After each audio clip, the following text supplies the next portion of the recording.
Are you ready for the best damn NFL show on the planet? Man Hour Nation, rise up. Yeah, hey, let's go. Hitting that gridiron, we going hard, we running the plays. You know the vibe, only the strong survive. Gotta keep your head in the game. Talking NFL, uncut, straight raw, steady bringing that sauce. We about to take off, get it hype. This man, our sport talk. Yeah, from the quarterback to the lineman, everybody bringing heat. You don't really wanna try them. Hey, who gon' win? It's a battle of the giants. This show is the flyest. Nobody can deny it. This is Man Hour. Sport Talk. Man Hour. Sport Talk. What team you reppin'? We keep it interesting. Who caught another down? Who got that interception? This is Man Hour. Sport Talk. Man Hour. Sport Talk. What team you reppin'? We keep it interesting. Who caught another down? Who got that interception? Let's go. What is up, Man Hour Nation? Michael Buckhouse here with the Man Hour Report of manhourradio.com. Check out the merchandise page or check out the blog section as well. But most importantly right now, go ahead and click on the Discord. Join the Discord. We're starting to back up again here in the 2024 NFL season. And we got some moderators over there. We got some talks over there. We got every division, every team, and just a generalized trash talk group over there. So if you guys want to go over there and talk some shit, join the Discord. My man Casey is a moderator over there. I'm a moderator as well. We got some thick ass skins, so you better come with the heat if you think you can get cat to the Discord. But let's just be honest. Discords are awesome. So be sure to click on the link in the description below.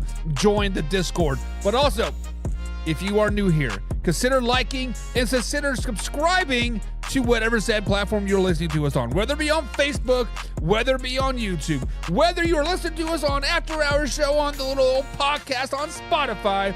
Subscribe to that podcast, like this page, of course, to share with a couple friends, because sharing is caring at the end of the day.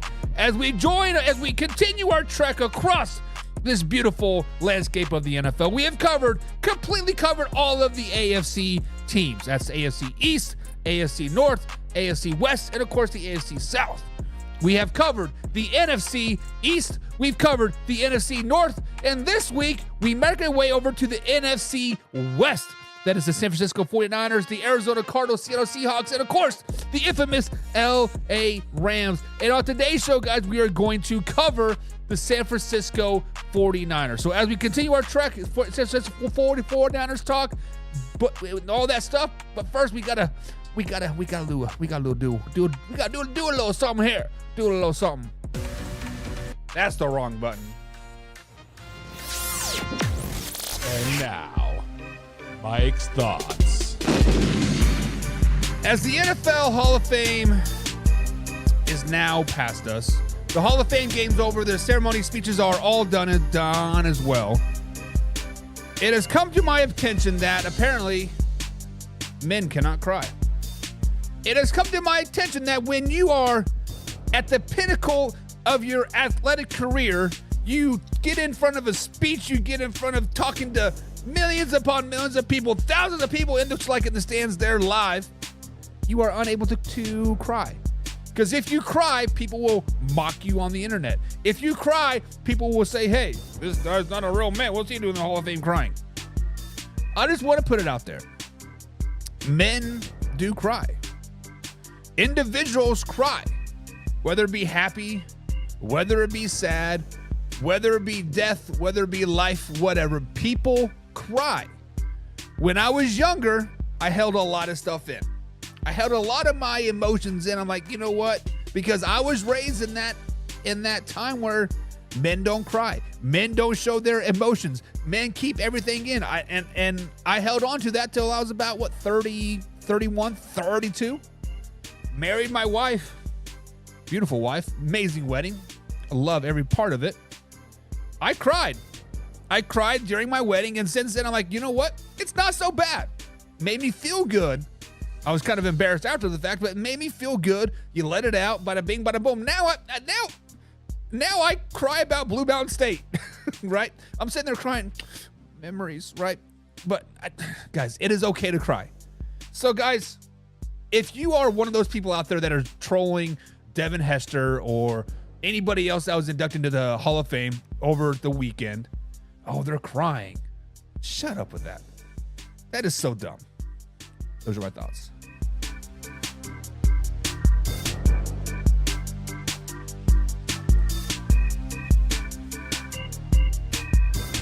Alrighty, guys, it is time to talk some NFL football. It is time to talk some NFL football. But first, we got to welcome some people in the chat. We got my man Casey Morgan's in the chat. He is a pigskin pundit. Hit that subscribe button below, guys. Become a pigskin pundit. Get some free merch. We got the merch out in the mail as of yesterday. Ordered it all for the third and fourth quarter merch. But I got a surprise for you, pigskin pundits. If you are a pigskin pundit, I got a surprise for you. We're getting some hats too, baby. We are getting some man-hour NFL hats. Those hats will be in the mail. So, guys, there's still time to become a pigskin pundit to get your hat. We're ordering the hats probably mid-August. So, you get about 2 weeks to become a pigskin pundit. All you got to do is click on the subscribe button like Casey did. But Casey says 49ers will be making the playoffs, but not the Super Bowl. He says, slow it down, baby. 49ers are good. They're good enough to win a bad NFC West. But they're not winning the Super Bowl. Not even going to the Super Bowl. We will see, we'll see, we'll see. WBN is in the chat, says, what's up, y'all? What's up, Ant? Hope you're having a grand old day, man. Hope you're loving life. Hoping you're enjoying the beautiful Baltimore heat over there. I know here in Indiana, it's like 95 degrees a day. Stupid hot. I'm sure Baltimore is not out as like as well. We got Benny Books is in the chat. Says, shout me out for a subscriber.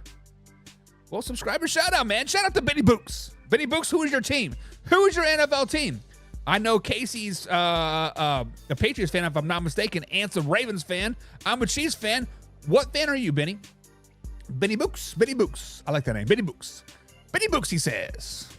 There's your shout out, man. But today we gotta talk into some teams here. He says the Patriots. Oh, good Lord. Another Patriots fan.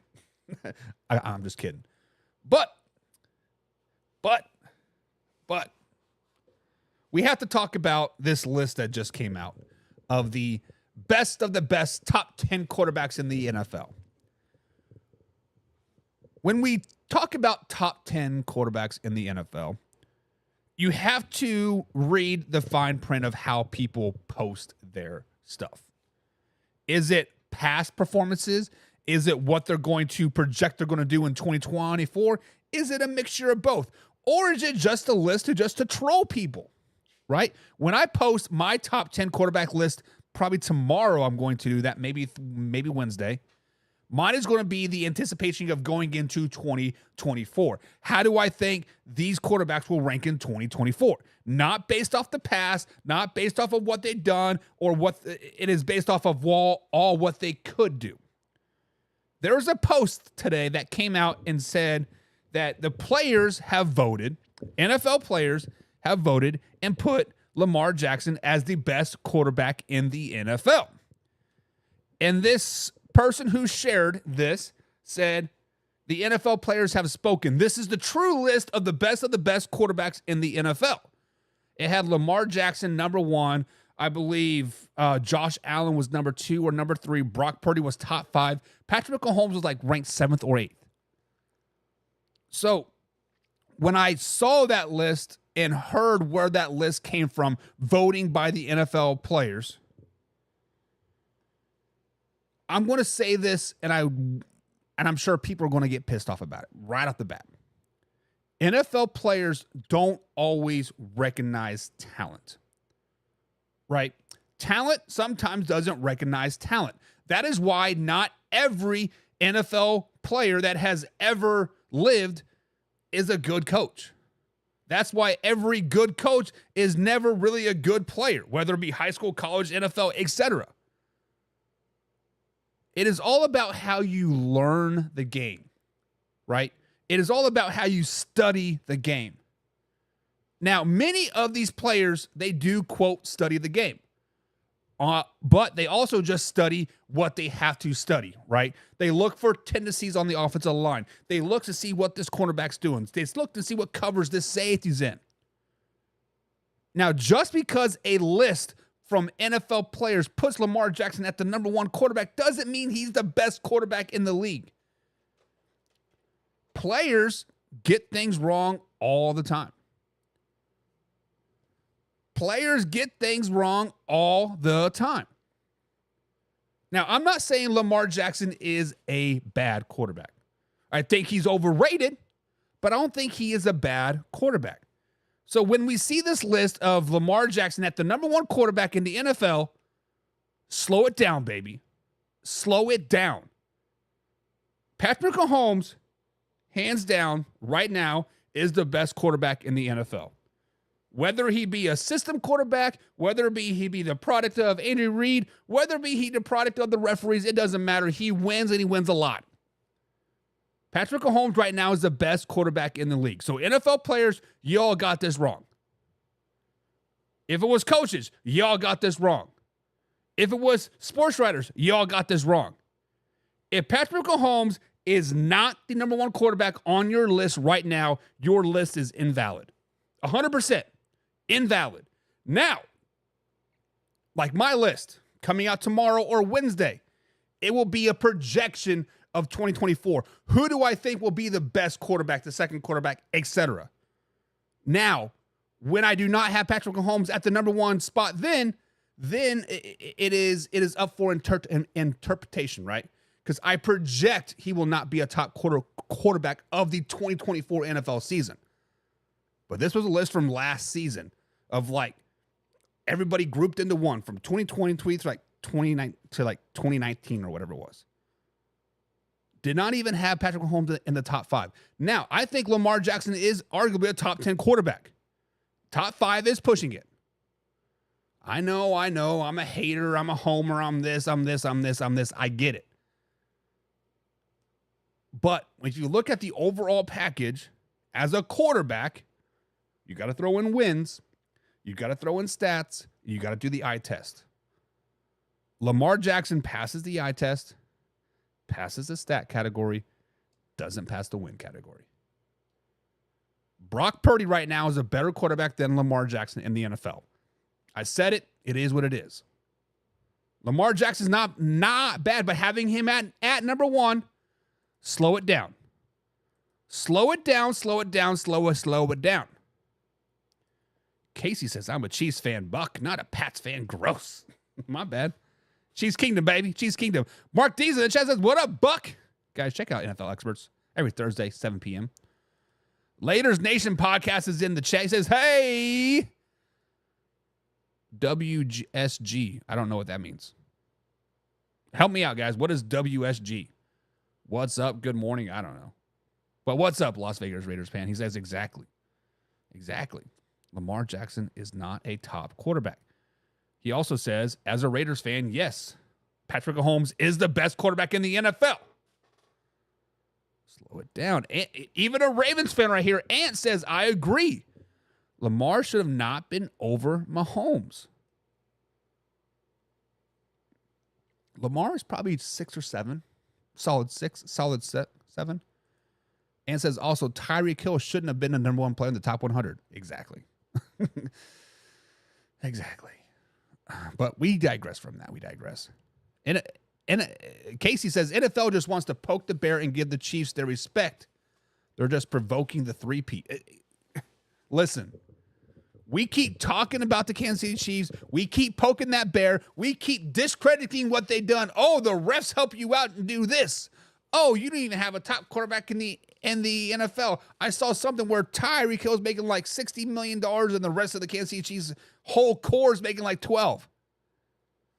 Like, keep poking that bear, right? And Ann says, Purdy, Buck, slow it down, baby. He says Purdy is not better than Lamar. This year will tell a lot. This year will tell a lot about Brock Purdy's future and old Lamar Jackson's future.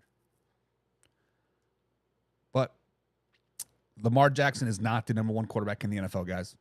He is not the best of the best, so slow it down. Speaking of the best of the best, money. Tyreek Hill got paid yet again.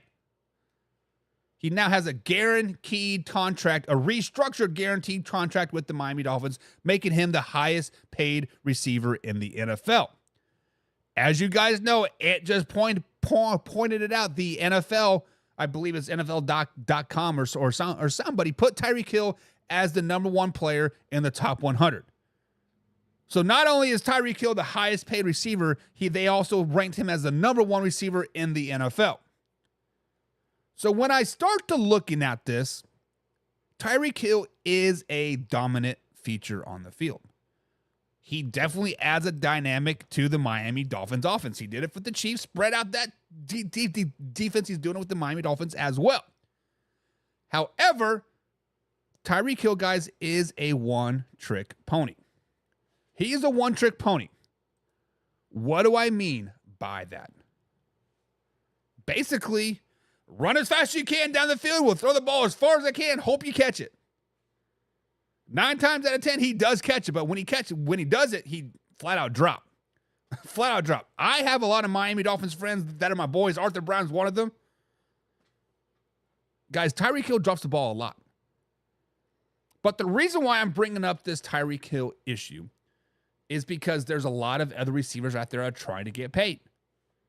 Right? T. Higgins wants to get paid. Tyler Boyd wanted to get paid. CeeDee Lamb wants to get paid. Brandon Ayuk wants to get paid. At what point, guys, do we hit the ceiling of the market? At what point does the highest paid receiver become the highest paid receiver for 5, 6, 7 years? Right? It's just money after money after money. Yes, I understand the salary cap grows, so pay your players, right? But right now, when the salary cap goes down, well, the NFL has that $4 billion lawsuit against them right now. TV money is going to go down. Money in general is going to go down next season. What happens then? What happens then? But I got to ask the question, is Tyreek Hill the best receiver in the NFL? When you guys look at Tyreek Hill's stats, his stats will tell you that, yes, he is a top receiver in the NFL. When you look at his yards after catch, yes, he is a top receiver in the NFL. But if I were to go pick out any receiver in the NFL, Tyreek Hill is not going to be my number one choice. Tyreek Hill is a good athlete, is a good receiver. Top 5, yes. The best? No. I would take JJ over him. I would take CeeDee Lamb over him. I would take Jamar Chase over him. Hell, right now, I would take Brandon Ayuk over him. You heard it. Brandon Ayuk is better than Tyreek Hill right now. Now, not on the 49ers. You put him in a different offense, bada bing, bada boom, to the moon, baby. Hell, Davante Adams might even fall above Tyreek Hill right now. Garrett Wilson knocking on the door. Tyreek Hill is slipping, guys. Now, as the Miami Dolphins like to waste money, apparently, paying Tua and now paying Tyreek Hill ungodly amount of money to be mediocre. Miami Dolphins fans, I feel sorry for y'all. I feel sorry for y'all. John Peoples in the chat. He says, Kid Maker 12 for the record. And every 800 yards last season, Tyreek Hill impregnated a lady. Not wrong. Not wrong. And we already have totally overpriced. Such as JJ. Such as Jamar Chase. Are they overpriced? Casey says JJ is better than Tyreek Hill. I concur. I confer. And WBN says Davante Adams too. Probably like a 1A, 1B if you're looking at Tyreek Hill, Davante Adams, but I would take Davante over Adams. Or sorry, Davante over Tyreek Hill. Ant says, slow it down, baby. Not Ayuk. Ayuk is not better than Tyreek Hill. Let me tell you this, Ant. Let me tell you this. You put Brandon Ayuk on the Dallas Cowboys. Let's flash back to that draft.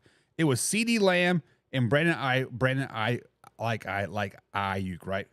Obviously, Ayuk went to the 49ers. CeeDee Lamb went to the Cowboys. You flip those two picks, exactly the way they're orchestrated right now, I bet you Brandon Ayuk is putting up CeeDee Lamb type of numbers for the Dallas Cowboys.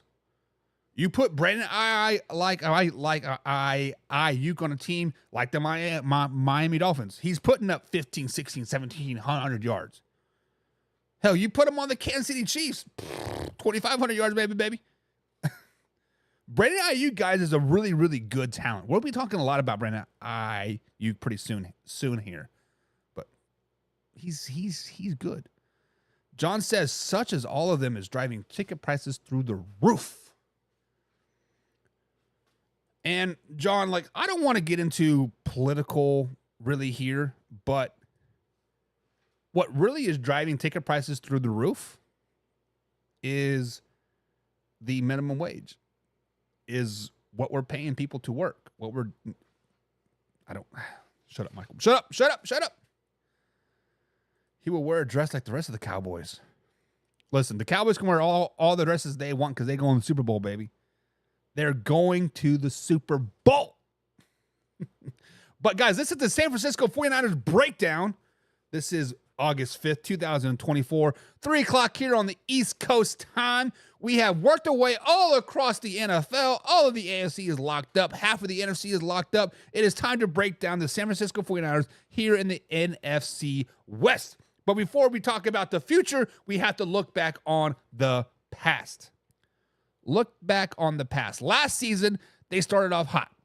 Hot. They were winners of 5 games in a row. They went to Pittsburgh, laid down the wood. They went to LA, laid down the wood. Beat down the Giants, beat down the Cardinals, laid an ass whooping on the Dallas Cowboys. But then the wheels fell off the wagon a little bit. Midseason blues, they said, lost to Cleveland, lost to the Vikings, and then lost to the Cincinnati Bengals. All really, really bad losses. All one-score losses. Also, their 4th-round kicker missed 2 of those game-winning field goals as well. Insert bye week, come back healthy, bada bing, bada boom, winners of 6 in a row, and then they ultimately won 7 of their last 9, giving them a 12-5 record going into the playoffs. They get the wild card bye, beat the Green Bay Packers in the divisional round, beat the Detroit Lions in the conference championship game, NFC Championship, Super Bowl, here we come. Go take the Kansas City Chiefs into overtime, and bada bing, bada boom, we don't know the rules, and we lose overtime to the Kansas City Chiefs. So they ended up finish the season 12-5, losing to the Kansas City Chiefs in the Super Bowl. This season, they've been having a little off-season turnover, right? Their fullback, they asked him to take a pay cut. Jesuit, or however you say his name, kind of looked around the league a little bit. He's like, man, a lot of teams don't use fullbacks. Yes, I will take a pay cut. Let's keep this core together. Eric Armstead, walk up to him. Hey, Eric, we want you to take a pay cut as well. Eric said, you know what? Peace out, homie. I am out of here. Eric Armstead does leave, and now Brandon Ayuk wants some dollar bills, y'all. And that is the first topic that we are going to talk about for the San Francisco 49ers going into this show. There have been many reports that Brandon Ayuk wants out of San Francisco. He has publicly said, I want to be traded. This also happened last year. He wanted to be traded last season, right? Rumors kind of got hushed real quick there. He went out, had a pretty good season, had his highest yards per catch this last season of 18.5 yards per catch. All offseason, he has not reported any OTAs, minicamp, and now is being fined like $10,000 a day for every practice that he misses. There have been trade rumors out there. The Cleveland Browns have been calling, right? I don't know why Cleveland Browns are calling, but hey, they are calling. The New England Patriots have been calling. The Carolina Panthers have been calling. Pittsburgh Steelers have been calling. Basically, everything that I'm hearing right now in San Francisco's camp, guys, if you guys ever follow the San Francisco 49ers, they have some of the best media coverage out there. I don't know if it's because everybody is fan of California and the nice sunshine out there, but they got a lot of blogs out there. And I read a blog today, courtesy of NBC Sports, preparing for today's show. They basically said that the ball is in Brandon Ayuk's court. The ball is in Brandon Ayuk's court right now. And they didn't really go too much into depth into how it's in his court, but reading through the article, this is what I got out of that. This is what I got.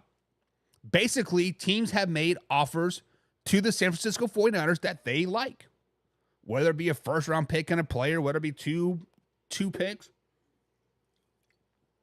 They have made offers. They have made offers to the San Francisco 49ers, and they are interested in what they are hearing. Now, when I hear the ball's in Brandon Aiyuk's court, this tells me it is probably a bad team. It is probably a team like the New England Patriots. It's probably a team like the Carolina Panthers. Now, Brandon Aiyuk can go to Carolina and make his $35 million a season. It's going to be a long season, but you can make those dollar bills, yo. Or you can stay in San Francisco and potentially win a Super Bowl, making $14 million a season. I think right now the San Francisco 49ers is calling Brandon Aiyuk's bluff. I think right now Brandon Aiyuk realizes, like, damn, it's not so bad in San Francisco. It's not so bad in San Francisco. Yes, I'm second fiddle to Debo and CMC and George Kittle, but I'm still getting the ball. $14 million still isn't that bad. Now, maybe after my fifth-year option, get franchise tag, that's $22 million a season, probably next year like 25. It's not so bad. Not so bad, is it? So let me ask you guys this question. If you are in Brandon Aiyuk's shoes right now, and you have an opportunity to make your $30 million that you are asking for, you want a pay raise, you want double your pay raise, you want $30 million a season. Do you go to a team like the Carolina Panthers that are going to be bad? 2-3 wins tops. Do you go to a team like the New England Patriots that's going to be through a lot of growing pains? Whether it be a rookie quarterback or a veteran, either way, 4 or 5 wins tops, right? Long season. It's cold in New England. Carolina always seems to be raining every game I watch. Do you stay in San Francisco, potentially win a Super Bowl ring, potentially, make $25, $26 million the following season, or do you go to a bad team and make $30 million a season? The grass is pretty green over here. $14 million to $25 million is still a lot of money. Still a lot of money. But over there's $30 million. Yeah, the grass is brown. But I only got to stay there for 19 weeks a year, right? I don't know. What do you guys do? Do you guys think the San Francisco 49ers ultimately trade Brandon Aiyuk? What do you guys thought process if Brandon Aiyuk does not report week 1? Say he holds out to week 3, week 4. Do the 49ers get forced and get desperate and trade him? Let me know. Ant says, speaking of the Cowboys, do y'all think they will pay Dak? I don't think he stays.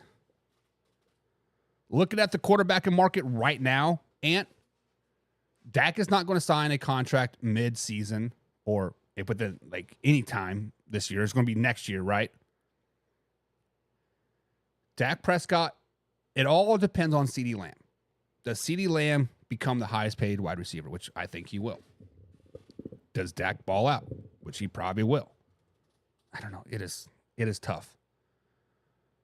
It all depends on the outcome. Are the Cowboys a first round loss again? If they're a first round loss, I think things blow up. Mike McCarthy gets fired. Dak Prescott gets shipped out of town. Something. Ben Kern is in the chat, says, do you think the Chiefs will make the playoffs? Yes.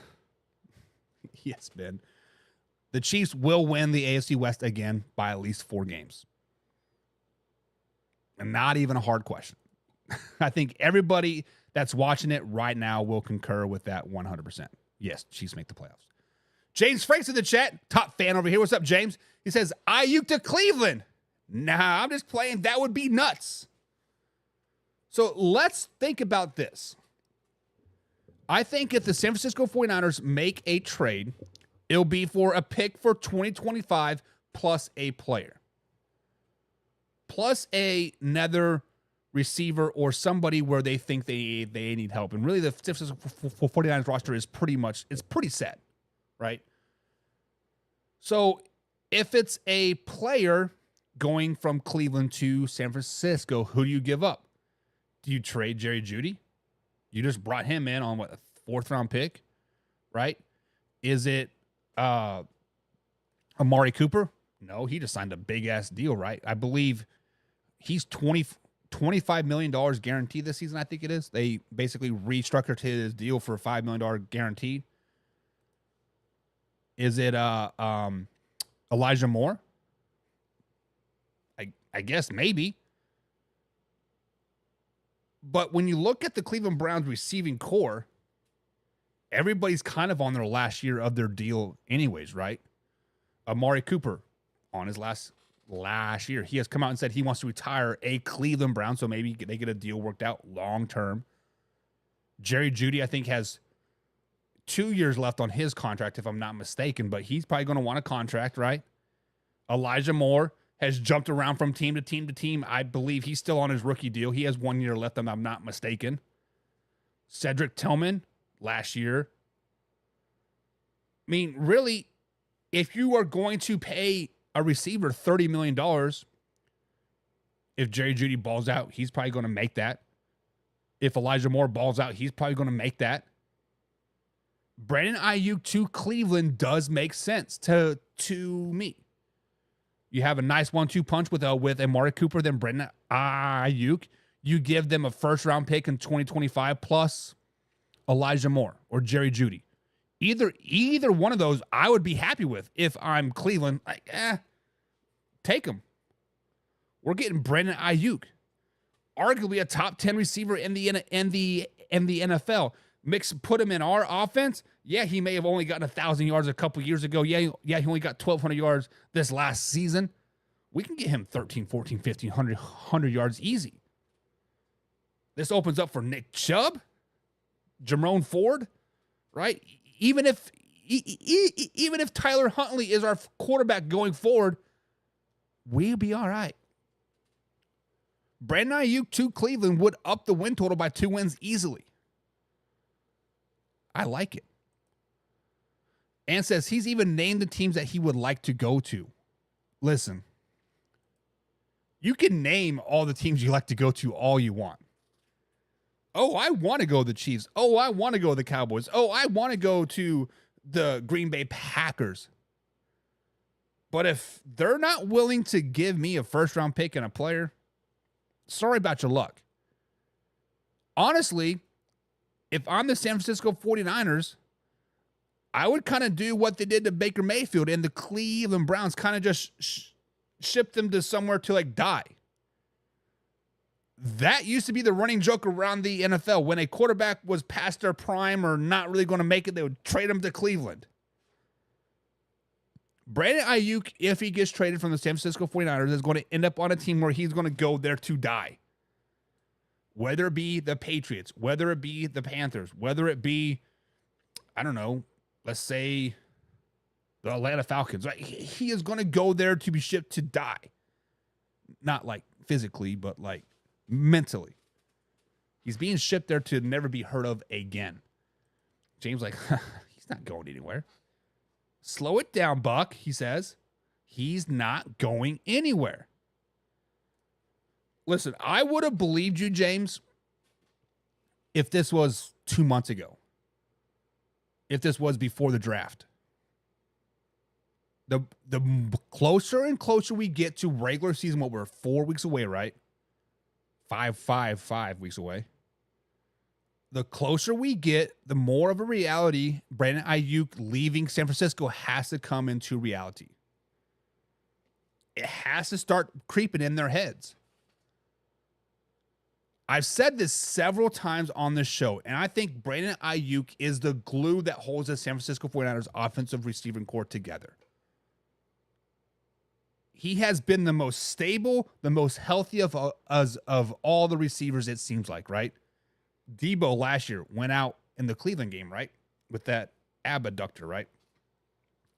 CMC always hurt.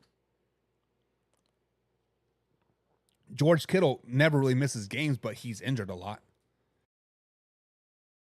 Brandon Ayuk is a true X factor for the San Francisco 49ers.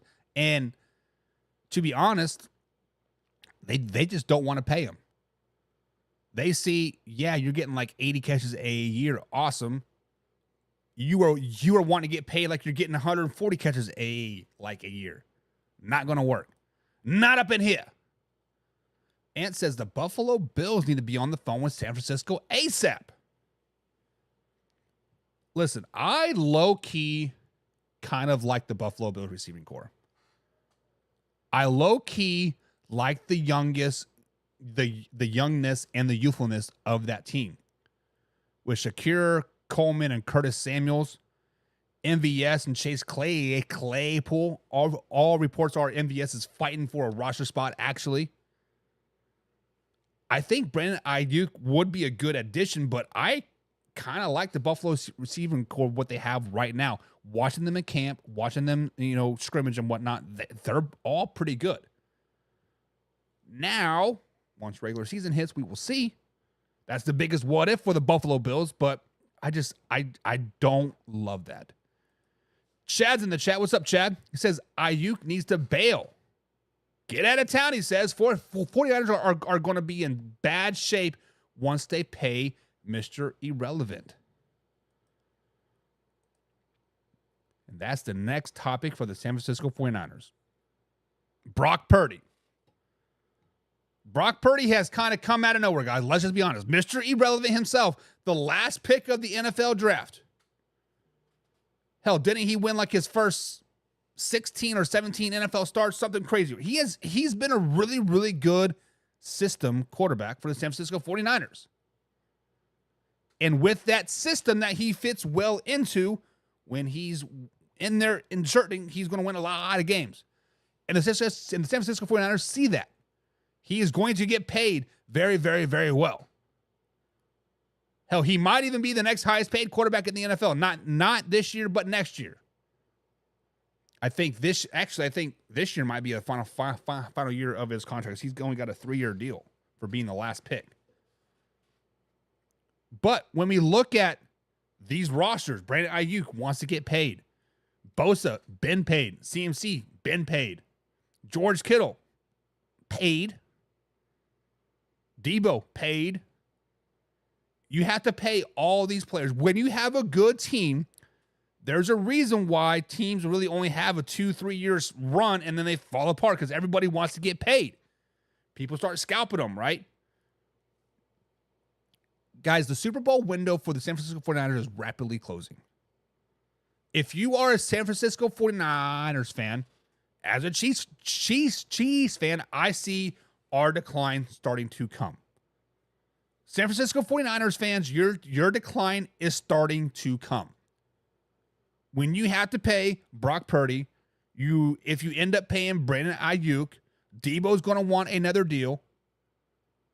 The Super Bowl window is quickly closing. And that's why a Brandon Ayuk deal needs to get done now or trade him or get out of town. The Super Bowl window, guys, for the San Francisco 49ers might be actually closed now.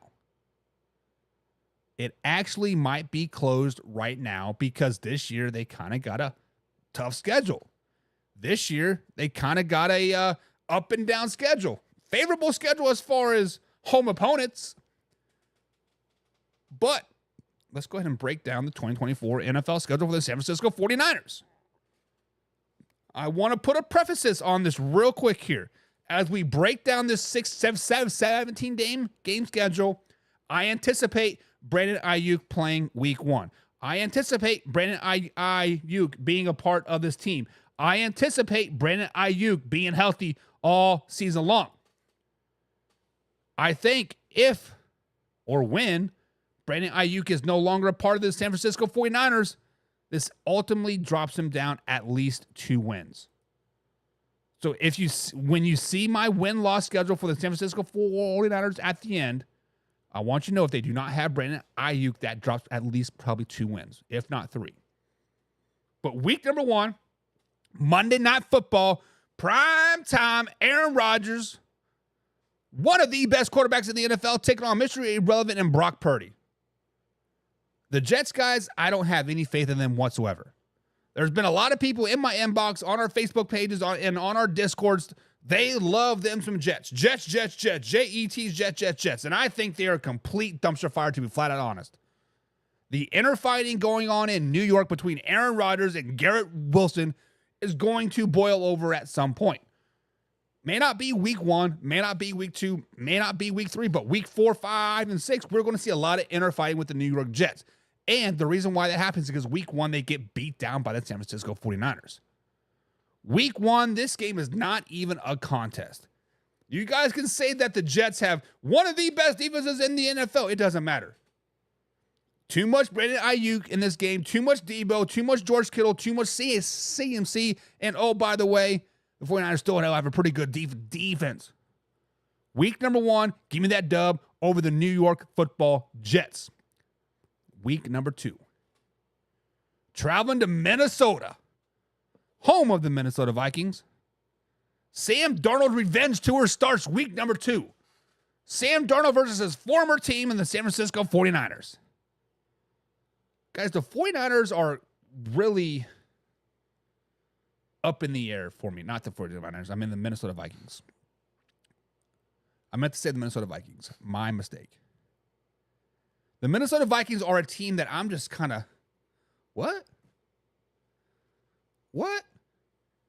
All reports are out there saying that J.J. McCarthy is balling out. J.J. McCarthy has thrown 167 passes in practice and hasn't thrown 1 interception. He's balling out. He's looking like a pro. He's doing this, and this. All against second teamers, but I digress. I can see the Minnesota Vikings fans screaming for J.J. McCarthy to start week 1. I can see Minnesota Vikings fans screaming to bench Sam Darnold and just kind of let him rot on the bench. I think the San Francisco 49ers are too good, and they beat Minnesota Vikings week number 2, whether it's Sam Darnold, whether it's J.J. McCarthy starting for them. It doesn't matter. I like the San Francisco 49ers in week 2. Week 3, back on the road still, taking on the L.A. Rams. Newly signed, contract extended, guaranteed money, Matthew Stafford in the LA Rams. Puka is certainly listed week to week with a knee injury. Cooper Kupp's back, balling out. But life after Aaron Donald. Life after Aaron Donald for the LA Rams is now here. How will the LA Rams respond to life after Aaron Donald? And I think they respond well week 1 when they do beat the San Francisco 49ers. The 49ers go into L.A. into SoFi Stadium, and they lose to the L.A. Rams, giving us a week 4 matchup. Back at home. Opening week win, week 2 win, week 3 lost, week 4. Patriots kind of coming off a Thursday night game, going to the Bay to play the San Francisco 49ers on the Sunday afternoon game. We've talked about the Patriots a lot. We've talked about how good or how bad they could potentially be. No matter how good or how bad the Patriots can be, even if they play an A-plus game in this game, the 49ers come out and play a C game, too much 49ers in this one. Give me the 49ers with another dub. Week number 5, division game. NFC West matchup, Arizona Cardinals and Kyler Murray taking on Brock Purdy and the San Francisco 49ers. Cardinals are another bad team. We'll be talking about the Arizona Cardinals tomorrow and how bad I think they're going to be. We have a little prima donna happening over there in Marvin Harrison Jr. Still can't get his jersey because he won't sign a contract. He wants all the dollar bills. Too much drama in Arizona this season. 49ers win yet again, week number 5. Week 6, Thursday night football game. Home of the 12th man. The world's largest half indoor, half outdoor stadium in the Seattle Seahawks. Geno Smith. All reports that he is okay, but he has been listed as week to week as well. Obviously, this is 2-3 months down the road, so I'm not too worried about that right now. However, the San Francisco 49ers I have them this year playing very, very well at home. I have them winning a lot of home games this season. On the road is when I start to question their abilities. When they get into a little bit of injury into the 6, 7, 8, 9 weeks part of the season, they start to break down. We saw it last year. We saw it the year before. Week number 6, they lose to the Seattle Seahawks, and it is a close game, but the Seahawks they've gotten really, really good. The Seahawks might be the dark horse in the NFC this season, guys. Week number 7. This is where the 49ers schedule gets tough. Gets tough, but it's favorable, right? They're playing the Kansas City Chiefs fresh off of bye, but it's at home. So it's favorable. I'm a Kansas City Chiefs guy right there. Chiefs Kingdom. Through and through, baby. I bleed red. But the San Francisco 49ers are a really, really good team. They are a really, really good team, and they want revenge. When the 49ers click on all 8 cylinders, everybody's healthy. Nobody in the NFL can beat them.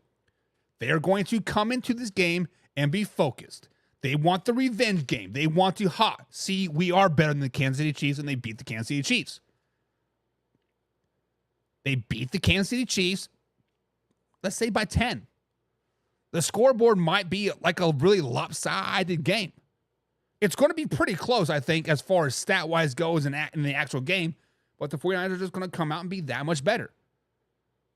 James thinks this is going to be a good game. Yes, it's going to be a really good game. It's circled. Speaking of a really good game, Dallas Cowboys.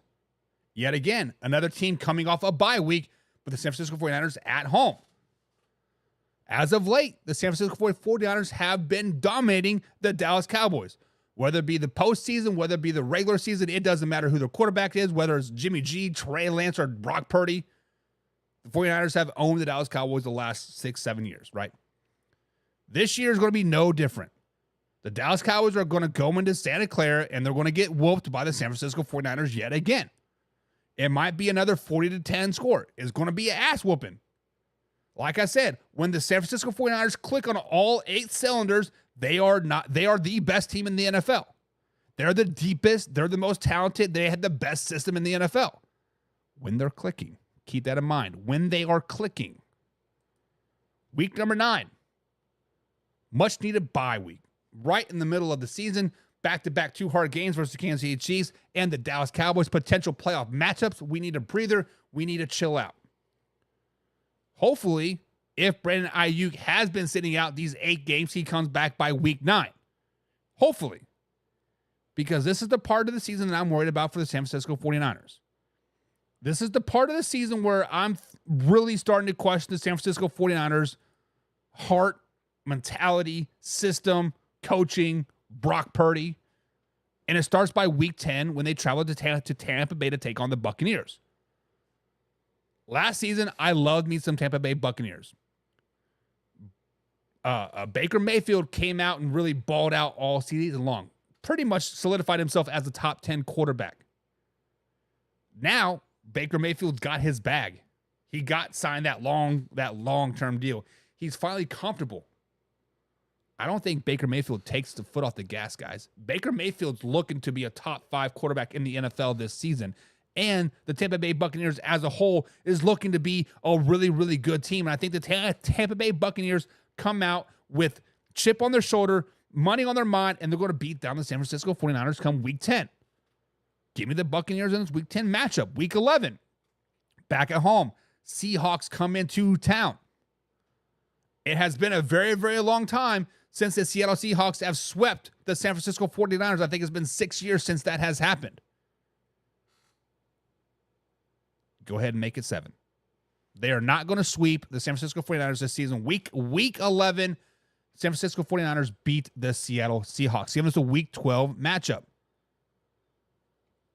When we look back, it's week 7 and week 8 when they played the Kansas City Chiefs and played the Dallas Cowboys off of bye weeks. They were home games, right? They were home games, familiar, whatever, right? Now, this week 12 game, they finally play a top team in the NFL on the road. The last top team they played in the NFL, in the Tampa Bay Buccaneers, they got beat. Week 12, second verse, same as the first. They lose to the Green Bay Packers. I like the San Francisco 49ers at home a lot, but they're on the road. They lose a lot of road games.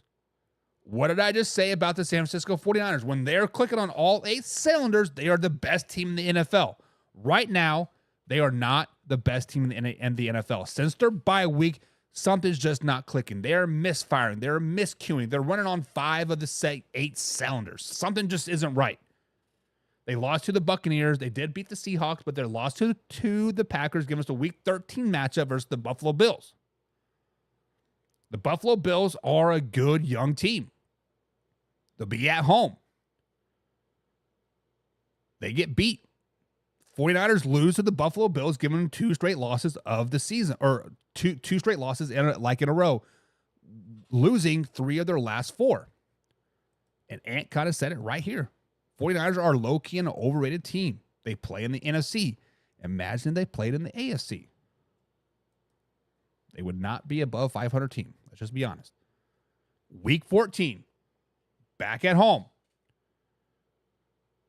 Lost 3 of their last 4, kind of licking their wounds. They're like, man, we could really use another bye week. Well, you got one. You play the Chicago Bears. Week 14, easy win. Caleb Williams comes back to California. He's crying with his mom in the stands after the 49ers whoop his ass. Easy dub. Week 15, Thursday Night Football. Rams coming to Santa Clara. The Rams do not sweep division opponents for some reason. They like to split a lot. I think I've looked back 3 years and they split every time. 49ers beat the Rams Week 15 on this Thursday night game. Week 16. This is a revenge game, a revenge tour. A lot of the Miami Dolphins used to be San Francisco 49ers, right? Their head coach, their running back, some of their defensive players. The Miami Dolphins have money on the mind in this game. San Francisco 49ers have had 10 days to kind of try to right the ship a little bit, right?